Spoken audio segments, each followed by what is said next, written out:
A mesa diretora, por meio da presidente do Legislativo, Marisol Santos, entregou na quinta-feira ao prefeito de Caxias do Sul, Adilódio Domênico, uma indicação de uso do valor adiantado da devolução de recursos ao Executivo no valor de R$ 1 milhão. A sugestão é que o repasse seja utilizado principalmente na compra de britas e tubos para a reestruturação de vias e melhorias de infraestrutura e drenagem danificadas após a catástrofe climática. Nós entendemos a importância desse recurso, né? Nós sabemos que o município agora precisa de muitos recursos, na verdade, e que virão do governo federal, do governo estadual. Precisará refazer as suas contas nesse momento em que aumenta muito a despesa e, obviamente, vai diminuir a arrecadação.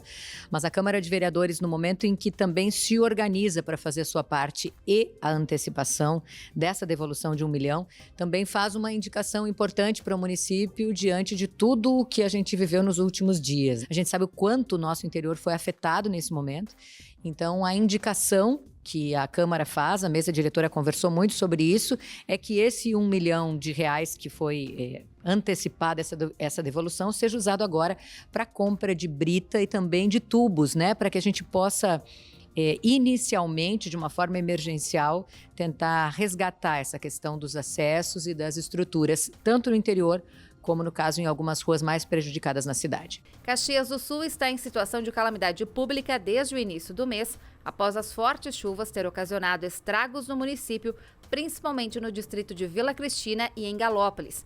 Nesse bairro, 7 pessoas morreram por causa dos deslizamentos. Na última visita do governador Eduardo Leite à cidade, o prefeito pediu auxílio do Executivo Estadual para ampliação de maquinário e fornecimento de brita, buscando agilizar as obras e melhorar os acessos da região. Na oportunidade, foi acordado que será entregue um plano de trabalho ao governo gaúcho. Queremos agradecer à Câmara de Vereadores, na pessoa da presidente Marisol, mas a toda a mesa diretora, que sabemos que foi uma decisão sábia, feita em conjunto pelos vereadores e que vem em boa hora. Nós realmente estamos precisando da ajuda de todo mundo. Nós temos a humildade de entender e reconhecer que nesse momento nós precisamos, não é o prefeito, é a população de Caxias do Sul que precisa de ajuda para que a gente possa reerguer esse município o mais rápido possível, e eu não tenho dúvida que nós vamos fazer isso. O montante de R$ 1 milhão foi destinado pela Câmara Municipal ao Executivo no dia 2 de maio.